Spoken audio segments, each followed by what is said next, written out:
Hi friends, welcome to cine family. TV serial actors Raksha Gowda ప్రస్తుతం గుప్పెడంత మనసు సీరియల్లో హీరోయిన్ వసుధర క్యారెక్టర్లో చాలా అద్భుతంగా నటిస్తూ మంచి పేరును, గుర్తింపు అండ్ సక్సెస్ను అందుకుంటుంది.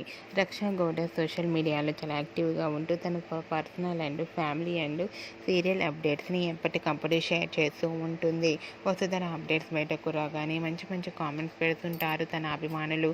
అయితే రీసెంట్గా Guppedantha Manasu serial heroine Vasudhara shooting camp latest ఫొటోస్ను తన ఇన్స్టాగ్రామ్లో షేర్ చేసింది. ఆ ఫొటోస్లో వసుధర మోడర్న్ లుక్లో చాలా క్యూట్గా, ముద్దుగా కనిపించింది. ఆ ఫొటోస్ చూసిన వారంతా బ్యూటిఫుల్ అండ్ లవ్లీ ఏంజల్ అంటూ కామెంట్స్ పెడుతున్నారు. మీకు కూడా Vasudhara shooting camp latest photos మీకు నచ్చినట్లయితే మీ అభిప్రాయాన్ని మీ కామెంట్ రూపంలో తెలియజేస్తూ లైక్ చేయండి, షేర్ చేయండి. మరిన్ని ఇంట్రెస్టింగ్ అండ్ లేటెస్ట్ అప్డేట్స్ కోసం మా సినీ ఫ్యామిలీ 2 ఛానల్ని సబ్స్క్రైబ్ చేసుకోండి.